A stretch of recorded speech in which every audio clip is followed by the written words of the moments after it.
కలియుగంలో కలి బారి పడకుండా రక్షింపగలిగినది ఇది భగవన్నామం. అంతటి శ్రేష్టమైనటువంటి భగవన్నామాన్ని ఎవడు పట్టుకుంటాడో వాడు ధన్యాత్ముడు. యమధర్మరాజు గారు దూతలందరికీ సమావేశం పెడతాట. పెట్టి ఎవరి జోలికి వెళ్ళకూడదో, ఎవరిని ముందు తీసుకురావాలో చిట్టా చెప్తుంటాడు. పరాకు పడకండి, గుర్తుపెట్టుకోండి అంటుంటట. ఎవరిని ముందు తేవాలి, ఎగతాళి చేయడానికి కూడా నారాయణుడి పేరు చెప్పని వాడు ఉంటాడే, వాణ్ణి ముందు తీసుకురండి. అలాగే యాత్రకి ఎడతాడు, ఉత్సవానికి ఎడతాడు, నువ్వు వెళ్ళవే గుళ్ళోకి, నేను ఇక్కడ ఉంటానంటాడు.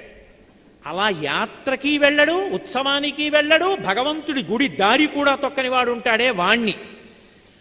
సమస్త బ్రహ్మాండములలోని తీర్థసారం ఎక్కడుంటుందంటే పరమ భాగవతోత్తముడై భగవంతుణ్ణి నమ్ముకున్న వాడి పాదాల అడుగున ధూళిగా ఉంటుంది.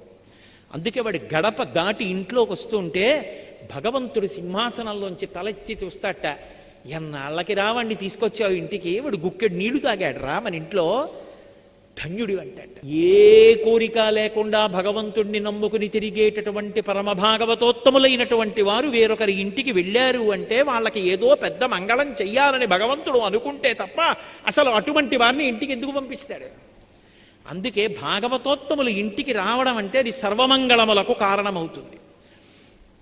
కాబట్టి అటువంటి మహాభక్తుల యొక్క పాద ధూళియందు సమస్త తీర్థ సారం ఉంటుందని తెలుసుకోలేనటువంటి వాడెవరున్నాడో వాడి తోడి వారి అలా ఆయన చుట్టూ ఉన్నవాళ్ళు, వాళ్ళ చుట్టూ ఉన్న వాళ్ళతో ఉన్నవాళ్ళు ఎవరున్నారో క్షణం ఆక్కండి. తొలుత కట్టి తిండు దూతలారా, తొందరగా తీసుకొచ్చేయండి.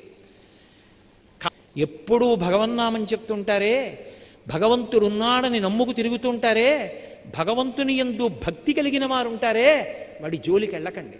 వాడితో ఉన్న వాళ్ళ జోలికి కూడా వెళ్ళకండి.